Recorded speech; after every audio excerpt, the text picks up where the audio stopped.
Então abra sua Bíblia, 1 Tessalonicenses, capítulo de número 5. Pessoal do som, da filmagem, fica só no stand-by, mas concentrado aqui na palavra. Eu quero que você receba essa palavra. Quero que todos recebam essa palavra. 1 Tessalonicenses, capítulo de número 5, versos 11 a 15, diz assim: por isso,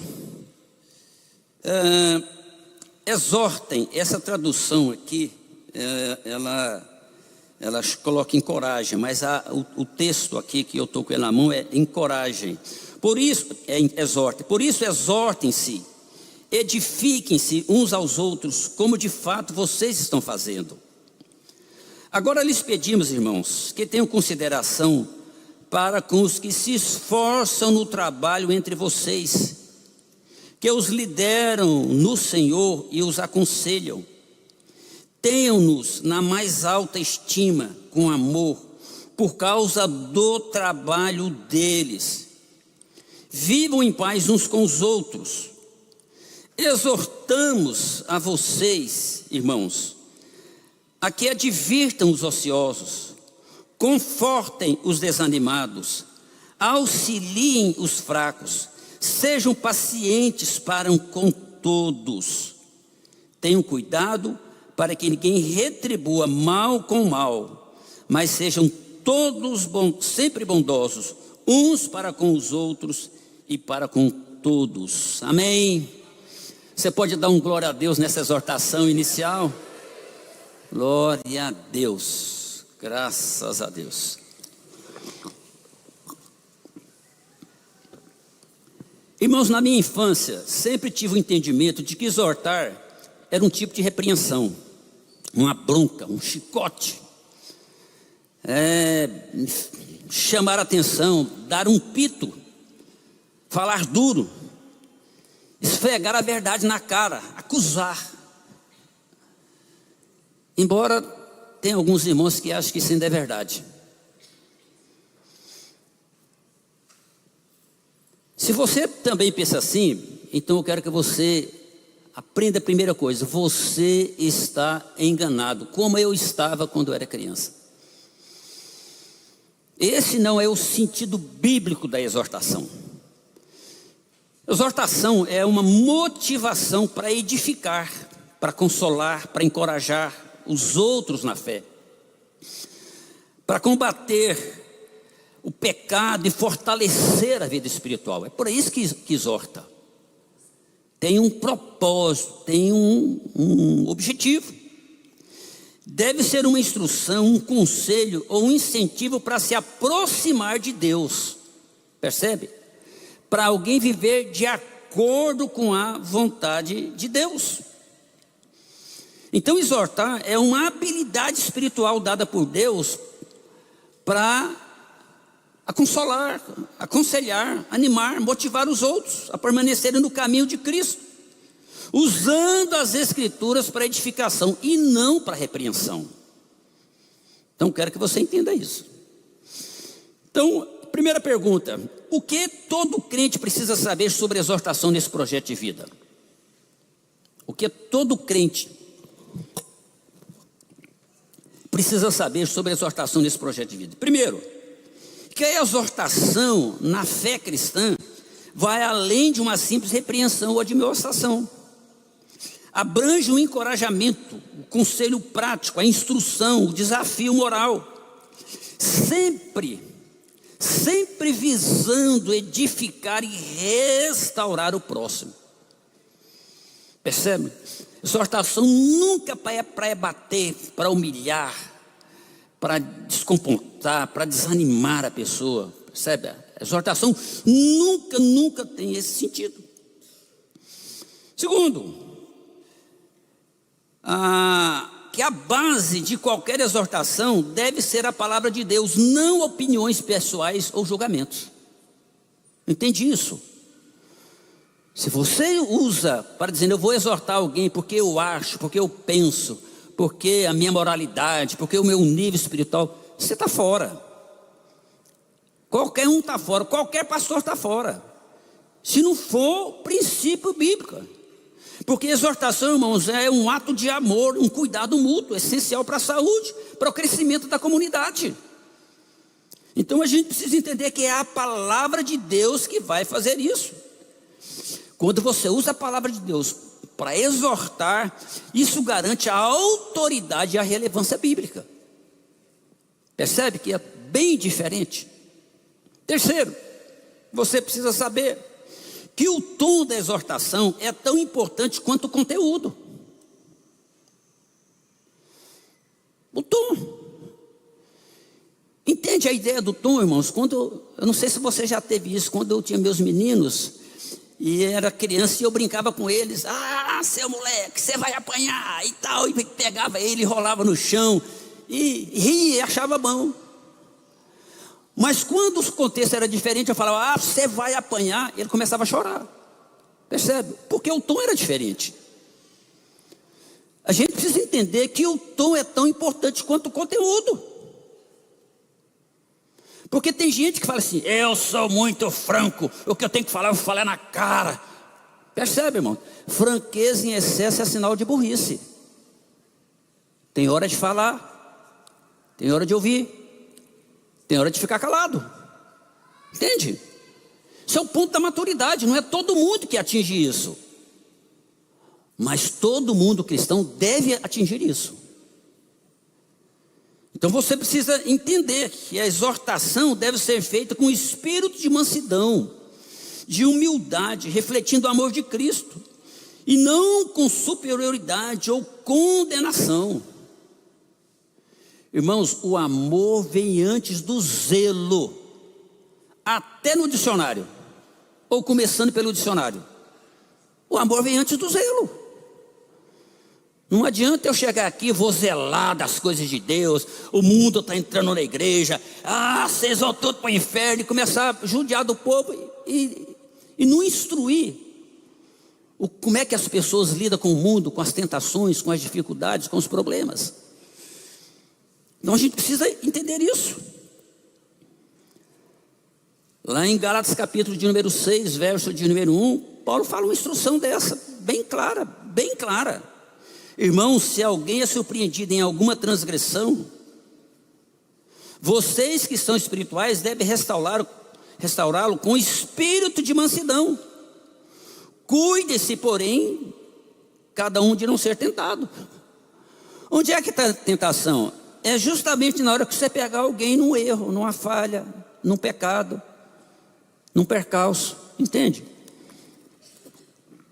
O que Paulo está falando, esse nível de tentação aqui, é de você se sentir superior, porque comigo isso não acontece, e eu não estou nesse nível de erro, de pecado. Então ele está mostrando que também é um nível de tentação, quando a gente lida com a questão do erro alheio e o modo da dureza que vem, ou da ira que vem na hora que você vai tratar de um problema. Quarto, que você precisa aprender, que o objetivo final da exortação é ajudar a pessoa a crescer espiritualmente, corrigir o rumo errado, restaurar esse crente para uma vida de comunhão com Deus, com a comunidade. Por exemplo, lá em Mateus capítulo de número 18, os versos 16 e 15, Jesus fala assim, mas, verso 15, isso, se o seu irmão pecar contra você, percebe, há muitos pecados que os irmãos estão cometendo, de repente não é contra a gente, mas a gente se sente ofendido, porque às vezes peca contra o corpo de Cristo. Tem pessoas que não entendem a ideia do pecado, o modo como a gente lida com o pecado. Tem pecado que você comete que é na sua mente, entende? Pensou, imaginou, invejou, teve ciúme, percebe? Então como é que você lida com esse pecado? Senhor, me perdoa. Senhor, tem misericórdia de mim, lava, purifica minha mente. Tem pecado que você peca contra a pessoa. Falou mal, caluniou, julgou, fez crítica, denegriu a imagem, entendeu? Você pede perdão para quem? Para a pessoa que você pecou. Não é simplesmente pedir perdão para Deus e vou deixar o problema lá. Então, são níveis diferentes. E há pecado que você comete contra o corpo de Cristo. São os pecados que são chamados de pecados sociais. É o adultério, entendeu? O roubo, é o homicídio, são as brigas, são envolvimentos errados que as pessoas têm. Que fala assim, nossa, mas esse fulano é crente, não paga as contas, sai xingando na rua, percebe? Então a gente precisa entender. Então, aqui Jesus está trazendo uma orientação quando o pecado é pessoal, é você e alguém. Se o seu irmão pecar contra você, vá e a sós com ele, mostre o erro. Se ele ouvir, você ganhou seu irmão. Percebe como é que a gente cuida dos relacionamentos? Agora ele diz assim, mas se ele não ouvir, porque existe a possibilidade de não ouvir. Se ele não ouvir, leve com você mais um ou dois outros, porque qualquer acusação precisa ser confirmada pelo depoimento de 2 ou 3 testemunhas, para que também alguém não seja induzido, para acusar alguém que não seja verdade. Agora, nem todas as pessoas, irmãos, se deixam ser exortadas pela palavra de Cristo. E quando isso acontece, vai haver desânimo e frieza espiritual. Nem todas as pessoas se deixam ser exortadas pelas outras. Quando isso acontece, vai haver rompimento de relações, distanciamento da comunhão das pessoas e da igreja. Por isso que quebra. Não é o princípio que a Bíblia diz, andarão 2 juntos se não houver entre eles acordo. Então esse é o princípio, a exortação ela vem para gerar acordo. Então você tem que ter essa maturidade. 5º ponto que você precisa entender, que a exortação deve ser aplicada no momento certo. E muitas vezes em particular, para preservar a dignidade da pessoa e maximizar a eficiência da mensagem. Percebe? Eu estou falando aqui na questão do oculto, a questão da discrição. E eu não sei se você consegue fazer essa leitura, porque eu estou aqui há 25 anos e quantos problemas já resolvi aqui na igreja? Que pessoas foram restauradas, pessoas foram curadas, pessoas foram transformadas, pessoas deixaram seus pecados, tiveram seus erros e se reabilitou na vida. Nós não fazemos isso no intuito de esconder pecado, não. Porque o pecado, na maioria das vezes, quando a pessoa ele chega a falar com o pastor, ela se auto-excluiu, entende? Ela já deixou de tomar ceia, ela já perdeu a paz, ela já deixou de orar, ela já está na crise. Então, aquela ideia de colocar uma cadeirinha aqui na frente, confessa aí, irmão, o seu pecado para todo mundo, essa não é uma ideia bíblica. Então a gente precisa entender como a gente lida com amor. A igreja é uma igreja para incluir as pessoas, não para excluir.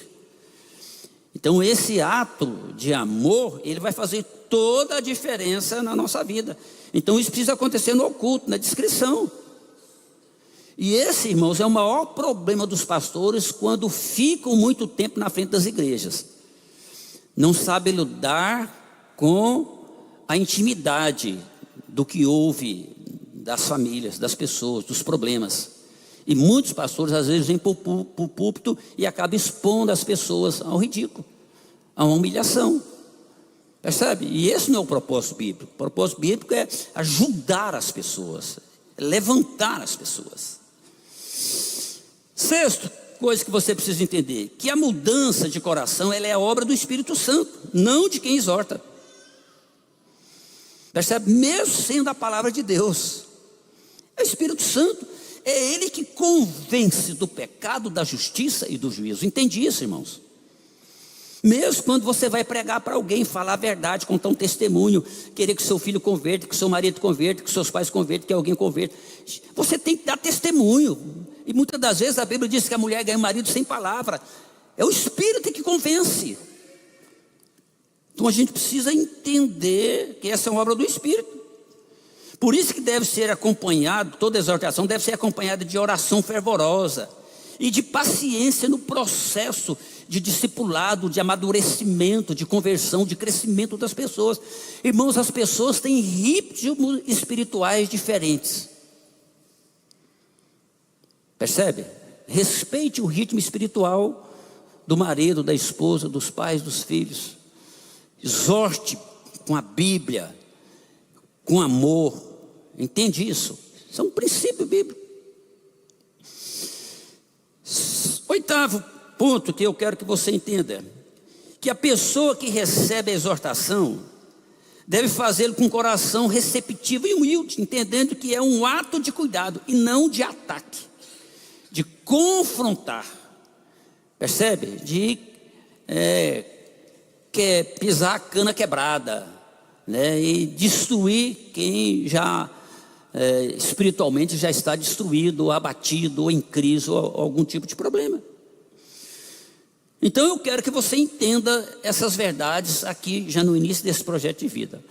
Mas o que eu quero que todo crente precisa viver depois desse projeto de vida? Então, eu quero que você entenda que todo crente é chamado para praticar a exortação. Aqui eu quero desmistificar umas questões, porque a gente acha que a exortação ela é para o pastor, para o missionário, para os líderes, para o líder da coordenação bíblica, né, do seminário. É o líder do louvor, é só alguns privilegiados. Você está enganado. Se você pensa dessa maneira, você não chegou ainda na sua leitura bíblica nesse ponto que vai falar essas verdades. A Bíblia indica que a exortação mútua ela deve ser um dever de todos os crentes e não uma tarefa exclusiva de líderes ou pastores. Porque o propósito é o encorajamento, o consolo, a edificação mútua, para que ninguém se afaste de Deus. Então, é um mandamento bíblico, claro e fácil de ser cumprido. Hebreus capítulo de número 13, verso 3:13. Ao contrário, encorajem-se uns aos outros todos os dias, durante o tempo que se chama hoje. Coloca essa tradução aqui, deixa eu ver se nós achamos ela na exortação. Coloca na corrigida aí. Antes, exortai-vos uns aos outros todos os dias. Você entende o que é um ao outro? Marido e esposa, esposa e marido, irmão dentro da família, pai e filho, filho e pai. Percebe? Dentro do contexto bíblico, até filhos podem exortar pais, dentro da palavra de Deus, dentro do princípio, com todo respeito, com toda humildade, com todo entendimento. Gente, isso é um princípio bíblico. Exortai-vos uns aos outros todos os dias, durante o tempo que se chama hoje, para que nenhum de vós se endureça pelo engano do pecado. É por isso que a ausência da exortação, ela pode gerar dureza de pecado do coração. Sabe por quê? Porque ninguém exortou, porque ninguém se preocupou. Porque pastor, em muitas das vezes, é igual marido traído, é o último a saber. Entendeu? As pessoas quando chegam a falar para mim: pastor, eu queria falar para o senhor que meu casamento acabou. Irmão, pelo amor de Deus, vamos fazer alguma coisa. Pastor, já fui no cartório, já divorciei, não tem jeito mais nada para fazer não. Esses dias uma irmã mandou um áudio para mim, do tamanho de um boi, com chifre. E aí, que tal, acabou. Irmã, peraí, a gente pode ir aí, fazer uma visita, e a gente orar, vamos conversar sobre isso. Não, eu recebo o senhor com muita alegria, só se for para o senhor validar o meu divórcio, a separação. Se for porque para o senhor me juntar, não vem. Amém, glória a Deus. Porque o engano do pecado vai endurecer o coração da pessoa. E todo divórcio, Jesus já falou, qual que é o motivo de qualquer divórcio, irmãos? Dureza de coração. Entende isso? Então essa passagem aqui demonstra que a responsabilidade de cuidar uns dos outros na fé recai sobre toda a comunidade. Todo crente que já foi salvo e recebeu o Espírito Santo terá sempre uma palavra de exortação para edificar outras pessoas. Exortação não é apenas tarefa de líderes ou pastores, é um chamado para todos os crentes. Guarde isso, marque isso na sua Bíblia. Crentes devem exortar uns aos outros diariamente, para que ninguém endureça pelo engano do pecado. Gente, é isso, é repetitivo, guarde isso. Então, esse é o princípio para tudo. Mas a Bíblia fala de o dom de exortar. É uma coisa que vai além. Embora todo cristão seja chamado para praticar exortação em seus relacionamentos, a Bíblia também menciona esse dom e sugere que algumas pessoas têm uma capacidade especial dada pelo Espírito Santo para aconselhar, para edificar o corpo de Cristo de forma mais proeminente, para eficaz, seja no público, seja no privado. Percebe? Até no público, irmãos, aqui, até eu como pastor, muitas das vezes eu quero atingir aqui um objetivo para alcançar grupos, departamentos, situações, até o jeito de falar aqui ele é importante. Então não é porque eu sou pastor, eu posso ser sem educação, eu posso ser sem amor, eu posso ser sem zelo. Percebe? Não funciona assim. Não é porque você é marido, você pode falar o que você vem na sua boca para sua esposa. Não é porque você é esposa, você pode falar o que você quiser com o seu marido, mesmo quando haja erros. A educação, no mínimo, ela deve prevalecer em qualquer tipo de relacionamento. Então sugere que algumas pessoas têm essa capacidade especial. Agora, esse dom de exortar, vou fazer um parênteses aqui para explicar uma coisa mais. Esse dom não tem nada a ver com a psicologia, com a psicanálise, com a psiquiatria, com terapia, com a filosofia, com mensagem de autoajuda. Não tem nada a ver. Esses títulos que eu estou citando aqui são resultados de graduação, que as pessoas se formam na vida secular e exercem uma profissão. Esses profissionais, muitos deles podem ser cristãos, mas muitos não são. Muitos são ateus, são satanistas, são incrédulos, são homossexuais, são lésbicos, enfim. Tem os mesmos títulos. Fazem o que os que cristãos fazem. Então, a exortação cristã é o dom de exortar, é uma obra vinda do Espírito Santo, tem fundamento totalmente bíblico. Porque todos esses profissionais que agem nessa parte, eles têm uma ferramenta. Se você é um profissional dessa área, a Bíblia precisa ficar acima dessa ferramenta. Quando você está no seu consultório, às vezes você é instruído para dizer não misturar com a religião, até tem código de ética, mas você não vai negar a sua fé. Você vai até certo ponto com a ferramenta, mas na hora de negar a palavra, você não vai negar. Porque você sabe que a ferramenta, ela vai gerar muitos resultados. Mas o que muda o homem, irmãos, é o Espírito Santo. É Ele que convence, é Ele que faz essa obra. É algo que vai além, entendeu? Então o dom de exortar e encorajar é encontrado na lista de dons escrita por Paulo. Romanos capítulo de número 12, versos 6 a 8. Paulo diz isso. Coloca na corrigida, por favor. Então Paulo fala assim: de modo que tendo diferentes dons, segundo a graça que nos é dada, se é profecia, seja ela segundo a medida da fé. Se é ministério, seja em ministrar. Se é ensinar, haja dedicação ao ensino. O que exorta, use esse dom em exortar. Percebe? Ele está falando que é um dom, que você vai usar esse dom em exortar. Você vai receber de Deus essa capacidade. A palavra grega traduzida para encorajamento ou exortação é paráclesis. Uma chamada a aproximar-se de alguém. Percebe? O Espírito Santo, ele é o paráclito, é aquele que se coloca ao lado. Mas exortação é paráclesis, uma chamada para aproximar-se de alguém. Agora, o Espírito Santo na vida de alguém, que você vai entender por que ele é o consolador, o confortador, aquele que instrui. Então carrega aqui a ideia de trazer alguém para perto, a fim de exortar, de estimular, de incentivar, de dar alegria, de confortar. Então todas essas ações constituem o dom da exortação. E uma das maneiras como o corpo de Cristo é edificado, se dá através do ministério de pessoas com o dom de exortação. O dom de exortação se difere do dom de ensino, irmãos. Enquanto que um crente com o dom de ensino se concentra no significado e conteúdo da palavra, o crente com o dom de exortação se concentra sobre a aplicação prática da palavra de Deus. A palavra de Deus diz assim, está vendo? Você vai conseguir, vai dar certo, vai haver mudança, Deus vai agir, entende? Deus te capacita para isso. Quem tem o dom de ensino diz, este é o caminho que você deve seguir. Quem tem o dom de exortação diz, eu vou ajudá-la aí a passar por esse caminho.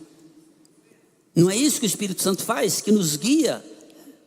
Percebe? O Paráclito está ao nosso lado para isso. Paráclises é trazer alguém para perto para isso, para caminhar junto. Então esse é o sentido.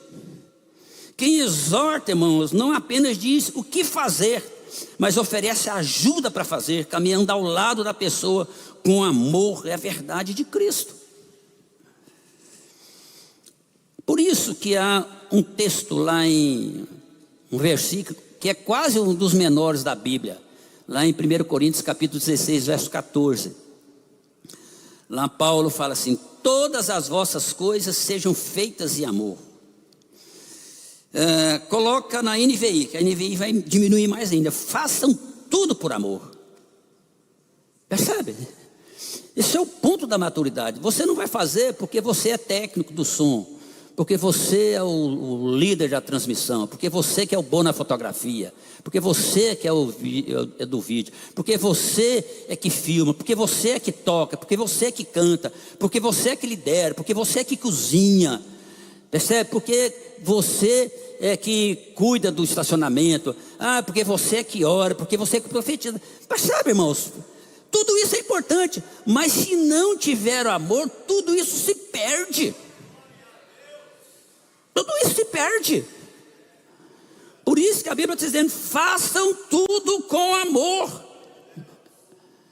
Se alguém vê você fazendo, está fazendo na carne, está fazendo por orgulho, está fazendo com inveja, está fazendo por ciúme, está fazendo para humilhar, para sobrepor, você está fora do princípio.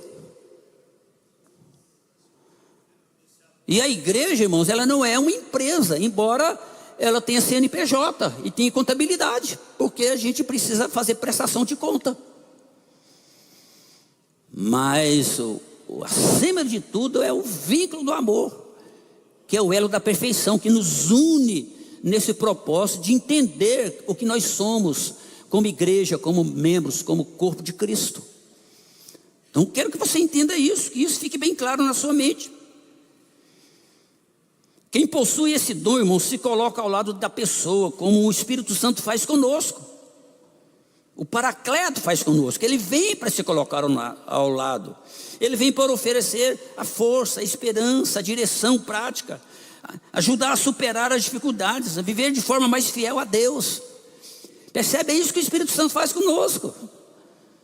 O Espírito Santo não vai consolar você para você dizer, então eu posso ficar no pecado, porque eu agora encontrei paz, o Espírito Santo está comigo, embora eu esteja fazendo coisa errada. Percebe? É bloquear o Espírito Santo. A Bíblia diz que a gente pode entristecer tanto quanto apagar as falas e ações do Espírito Santo na nossa vida. Individualmente, alguém faz isso com o Espírito Santo. Então, uma pessoa com o dom de exortar, ela pode ajudar outra pessoa a se mover do pessimismo para o otimismo. Percebe? Da tristeza para a alegria, da dúvida para a certeza, da apatia para a esperança. É por isso que somos exortados por Cristo. Entende, irmãos? Quando você vê o tema, cadê o tema da minha pregação aqui? Sendo exortados por Cristo, sua vida será melhor. Entende por que ela vai ser melhor? Porque você está fazendo o que é certo.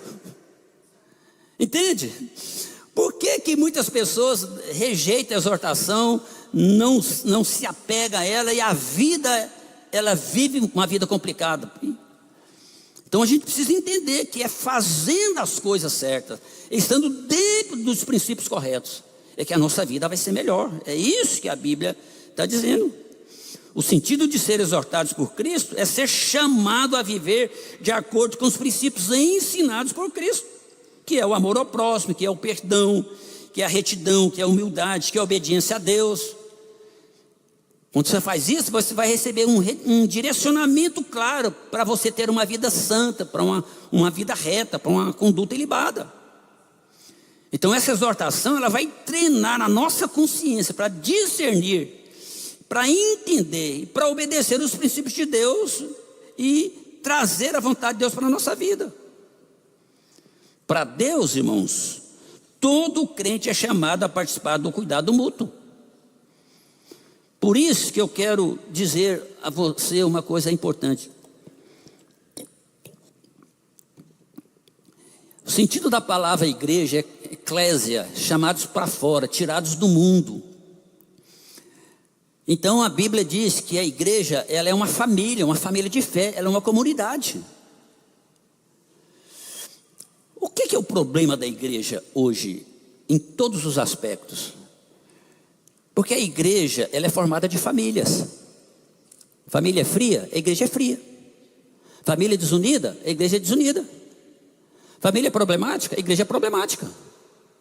Entende isso, irmãos? Porque você vai vir e refletir. Se você não mudar, se você não se converter, se você não arrepender, mudar de atitude, a igreja vai ficar, entendeu? Fora do princípio que Deus a criou. Agora, eu sei de uma coisa, não existe família perfeita, mas eu sei que existe família perdoadora. Então, se o princípio do perdão, ele prevalece na sua família, então ele vai prevalecer na igreja. Entende isso, irmãos? Se você é capaz de perdoar, porque se você pensar o resumo de uma família, a família é igual ao sol. De longe brilha, de perto queima, mas a gente não vive isso aí. Esse é o sentido da família e igreja. Esse é o sentido de estarmos aqui. Por isso que a ideia dos desigrejados, ela não tem fundamento bíblico. As pessoas criam fundamento, mas não é bíblico. A ceia, irmãos, é comunhão. Jesus chama para reunir, para comer e partir o pão. É comunhão. E é companheirismo. Cúmpanis é partir o pão, comer pão juntos. É isso que é o sentido da ceia. Se você estiver sozinho e desigrejado, a Bíblia diz: aquele que não come do meu corpo, não bebe do meu sangue, não tem vida em si mesmo. Então, se você acha que não, eu não preciso de igreja para ser crente, entendeu? Pois, às vezes o diabo também não precisa não. E a Bíblia diz que se você crê que há um Deus, até os demônios creem e estremecem. A Bíblia diz isso. Mas não obedece. Mas não se ajusta, não converte. Não se posiciona para as mudanças, para os novos tempos. Então, irmãos, eu não sei se você lembra, vou te ajudar a lembrar uma história que eu já falei aqui, preguei aqui agora na passagem de ano. Só que eu vou contar ela, mas eu quero contar outra coisa. Deus chama a Caim e fala para Caim: por que descaiu o seu semblante, Caim? Se você fizer o que é certo, você vai ser aceito. Gênesis 4:7. O pecado está à porta. Você deve dominar. O que Caim faz quando ele recebe essa exortação de Deus? Ele ignora o que Deus fala, chama o seu irmão para ir no campo, e vai lá, mata ele e volta. Coloca aí Gênesis capítulo 4, verso de número 7. Deus fala para ele: se você fizer o que é bem, você vai se levantar. Se porém não fizer, o pecado espreita a porta. Ele deseja governá-lo, você que deve dominá-lo. Olha o verso 8. Caim falou com seu irmão Abel: vamos para o campo. Quando estavam lá, Caim atacou Abel, o seu irmão, e o matou. Percebe? Deus acabou de falar, acabou de exortar. Eu fico pensando, será que o nosso coração é mais duro do que o coração de Caim? Porque Caim foi exortado por Deus. Às vezes você está sendo exortado por pastor. O pastor é homem igual eu, é limitado. Quem é você, meu marido, para querer falar essas coisas para mim? Quem é você, minha esposa? Eu sei das suas fragilidades aqui, das suas intimidades aqui dentro. Você não tem autoridade para falar isso para mim, não. Quem é você, meu pai? Quem é você, meu filho? Será que nós somos melhores ou piores do que Caim? Porque Caim foi advertido por Deus. O próprio Deus, que veio em pessoa para falar com ele. O que ele fez? Virou as costas para Deus, foi lá e fez aquilo que estava no coração dele. Eu só contei isso aqui para falar o que eu quero falar, porque não é isso que eu queria falar. Eu quero falar, então agora o verso 9. Então o Senhor perguntou para Caim: onde está Abel, seu irmão? Ele respondeu: não sei, sou eu quem deve guardar o meu irmão? Você, como cristão, acha que é guardador do seu irmão? Você acha que você é responsável pelo seu irmão? Então, essa é a grande questão. O grande problema, irmãos, é que quem não é responsável pelo seu irmão poderá matá-lo. Entende o problema disso? Você vai matar na comunhão. Você vai matar nas intimidades. Você vai matar nas festas de família. Não vem mais aqui. No aniversário, no Natal, no Ano Novo, nos nascimentos, nos batismentos. Não vem nem no velório. Sua ovelha negra da família. Percebe? Quem não se sente responsável e guardador do seu irmão, vai matar esse irmão. No seu coração, nos seus relacionamentos, na capacidade de perdoar. Entende isso, irmãos? São pontos fortes, que às vezes a gente toca a vida ignorando alguns princípios, e as coisas na nossa vida só vai dando errado, e a gente não entende. Espera aí, o que eu tenho que fazer? Ora, Deus está te exortando, e você está ignorando o próprio Deus. Às vezes somos piores do que Caim. Pior eu acho que não, né? Porque não é possível, porque exortado por um ou outro, às vezes é mais fácil, mas pelo próprio Deus, gente, eu acho isso é o cúmulo da hipocrisia, da falsidade. Então, para encerrar, o que Deus espera de nós, de todos nós?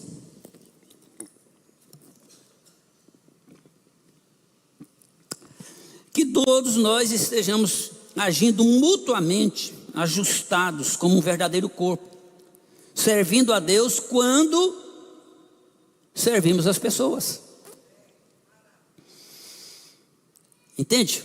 Onde é que Deus move? Como é que Deus age? Aí você vai entender Salmo 118, verso 7. Coloca na corrigida desse texto para mim. Salmo 118. O Senhor está comigo entre aqueles que me ajudam. Percebe, irmãos, o que a Bíblia está dizendo? O Senhor está comigo entre os que me ajudam. Essa é a nossa família, estamos aqui para ajudar uns aos outros. Então, qual é o princípio maior que você vai ajudar uns aos outros? Na exortação, no encorajamento, na motivação, no ativar o dom para tirar a pessoa de baixo, levantar, ajudar a pessoa a caminhar, a se levantar. Entende? Essa verdade espiritual que a Bíblia está falando. Então a gente precisa trazer isso à nossa vida, porque às vezes você tem muitas maneiras de resolver os seus problemas e pedindo Deus para fazer, e Deus quer levantar alguém que você está com ódio dela, que você está com raiva dela, que você está com mágoa dela, que você não fala com ela, que você não está nem aí para ela. Entende isso, irmãos? O Senhor está comigo entre aqueles que me ajudam. Quanto mais ajudador você tiver, mais a presença de Deus vai manifestar na sua vida. Aleluia!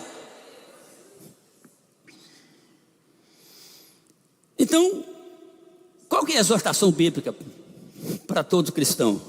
Ora, você vai perceber que a Bíblia está cheia de instruções múltiplas e mútuas que você vai usar. Por exemplo, Atos 3,15, lá fala assim: encorajem-se uns aos outros. Romanos 10, verso de número 12, ele diz assim: amem uns aos outros. Percebe? 10, 12. Romanos 12, 10. Falei 10, 12? Eu só para ver se o irmão estava prestando atenção. É 12, 10. Romanos 12, 10. Corrija aí para mim, por favor. Amai-vos cordialmente uns aos outros. Está entendendo o que a Bíblia está falando? Sobre amar uns aos outros. Romanos 14, verso 13. Fala para a gente não julgar uns aos outros. Está vendo o que a Bíblia está falando? Romanos 15, verso 7. Ele fala assim: para a gente aceitar uns aos outros, receber uns aos outros, sabe, valorizar uns aos outros, entender e acatar uns aos outros. 1 Coríntios capítulo 12, verso de número 25, a Bíblia diz para a gente cuidar uns dos outros, para que não haja divisão nos cultos, percebe? Igual cuidando uns dos outros. Entende? A Bíblia está dizendo essas verdades espirituais. 2 Coríntios capítulo de número 13, verso de número 12, fala assim: saúdem uns aos outros. Ela está falando isso. Lá em Gálatas capítulo 15, capítulo 5, verso de número 15, fala assim: não mordem, não devorem-se uns aos outros, né? Se vos mordeis, se devorai-vos uns aos outros. Entende que ela está falando? É uns para os outros, é todo esse contexto aqui. Gálatas capítulo de número 5, verso de número 26, ele fala assim: não provoquem uns aos outros, invejem uns aos outros, irritando uns aos outros. Entende, irmãos? Tudo que nós fazemos está ligado com os outros. Você vê que a exortação de Cristo é para os nossos relacionamentos. Olha, Gálatas capítulo de número 6, verso de número 2, fala: levai as cargas uns dos outros. Lá em Efésios capítulo de número 4, verso de número 32, lá fala assim: para a gente ser bondoso um com os outros, antes sede uns para com os outros benignos, sede uns para com os outros misericordiosos. Percebe o que a Bíblia está dizendo? Tudo aquilo que a Bíblia está falando dessas verdades, está falando para nós sermos com o outro, nos nossos relacionamentos. Lá em Efésios capítulo de número 5, versos 21, fala assim: sujeitando-vos uns aos outros no temor de Deus. Está vendo? Agora está falando uma questão de sujeição. E olha que há uma diferença de sujeição e submissão. Submissão é você estar debaixo da mesma missão, submisso, a mesma missão. Sujeição é ato voluntário, é alguém que se coloca na condição de. Então sujeitai-vos uns aos outros, é você que faz isso para a sua vida. Colossenses capítulo 3, verso de número 9, olha o que a Bíblia diz: não mintais uns aos outros. Percebe? Ela não está falando para você mentir para Deus, ela está falando não mentir uns para os outros. Colossenses capítulo de número 3, verso 13, ela fala: suportando uns aos outros, perdoando uns aos outros. Olha só, irmãos, é para os outros. Colossenses capítulo 3, verso de número 16, a Bíblia fala assim: habite em vós abundantemente toda a sabedoria, ensinando-vos, admoestando uns aos outros, com salmos, com hinos, cânticos espirituais. Aqui você está cantando uns para os outros, ele está mostrando aqui. Percebe que a gente está fazendo isso aqui, é uns para os outros. Olha, 1 Tessalonicenses capítulo 5, verso de número 11. Ele diz assim: exortai-vos uns aos outros, edificai-vos uns aos outros. Edificar, estruturar a pessoa, dar suporte. 1 Tessalonicenses 5, verso 12 agora, ele fala assim: rogo-vos, irmãos, que reconheçais os que trabalham entre vocês, que presidem sobre vocês no Senhor e vos admoestam. Então ele está falando aqui que quem trabalha, ele está falando de uma admoestação. O que é uma admoestação? É um aconselhamento, um conselho. 1 Tiago, capítulo de número 4, verso de número 11. Ele fala assim: não fale mal uns dos outros. Não faleis mal uns dos outros. Está entendendo, irmãos, que a Bíblia está mostrando as verdades que há nessa questão da relação? Tiago capítulo 5 de número 9 fala assim: não se queixe uns contra os outros. Tiago capítulo 5 verso 16, ele está falando: orem, confessai as vossas culpas uns aos outros, orem uns pelos outros.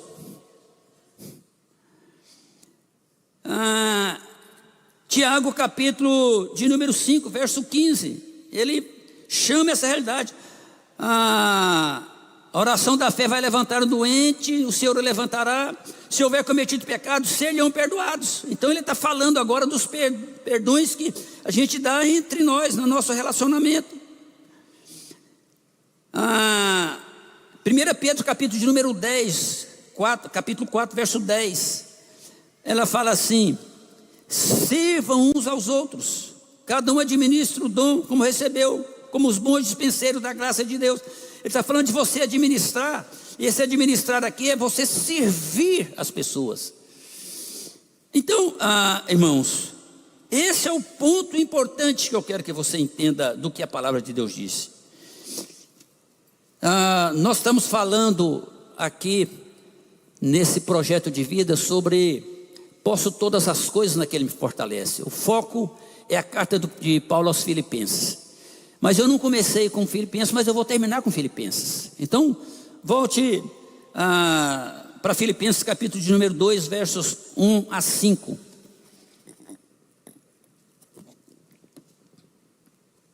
Olha o que Paulo diz: portanto, se há algum conforto em Cristo, se há alguma consolação de amor, se há alguma comunhão no Espírito, se há alguns entranháveis afetos e compaixões, completai o meu gozo, para que sintais o mesmo, tendo o mesmo amor, o mesmo ânimo, sentindo a mesma coisa. Nada façais por contenda, por vanglória, mas por humildade. Cada um considere o outro superior a si mesmo. Não atente cada um para o que é propriamente seu, mas cada qual também para o que é dos outros.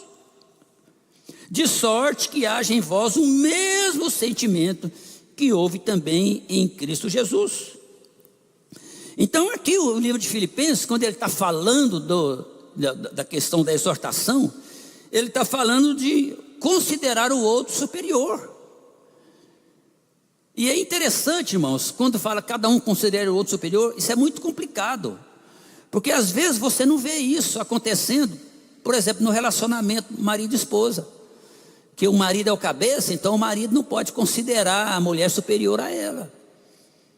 Porque às vezes a mulher vai botar a canga, ou vice-versa. Ou os pais sobre os filhos, ou os filhos sobre os pais. Ou os crentes sobre os outros crentes, ou os pastores sobre os crentes.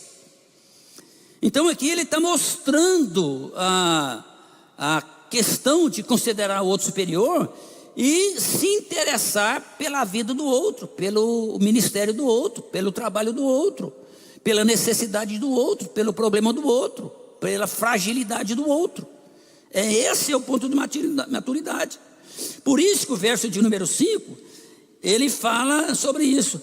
Haja em vocês o mesmo sentimento. Coloque esse texto aqui na corrigida. Coloque esse texto aqui na corrigida. Já está na corrigida. Coloque esse texto na NVI, por favor. De modo que haja em vocês o mesmo modo de pensar. Coloque esse texto aí na Nova Tradução da Linguagem hoje. Deixa eu ver se tem uma tradução diferente aqui, o verso 5. Que haja o mesmo modo de pensar. Coloca na atualizada. Deixe-me ver qual que é a tradução da atualizada. Sentimento, o mesmo sentimento. Ele está falando aqui, irmãos, a mesma atitude. Ele está falando o mesmo modo de pensar. Ele está falando o mesmo sentimento. Percebe, irmãos? Essa é a exortação de Cristo para quem quer viver uma vida melhor. Então, você está fazendo um projeto de vida. E o projeto de vida, ele está trazendo instruções para a sua vida.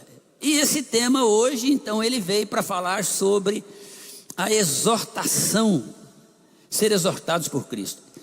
Se você quer fazer a vontade de Deus, se você quer entender o que Cristo quer para a sua vida, está aí essa palavra. Oriento que você ouça ela outras vezes, oriento que você tire as suas dúvidas, mas não perca o foco de quem você é em Deus, o que você está fazendo aqui. Por que você é crente? Como é que Deus vai trabalhar na sua vida? Como é que as respostas de Deus vão vir para a sua vida? Como é que Deus vai prosperar a sua vida?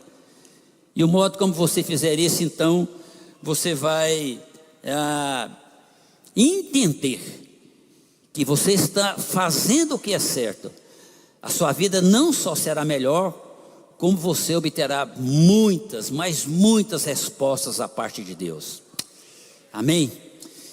Então coloque-se de pé. Quero convidar o grupo de louvor e nós vamos para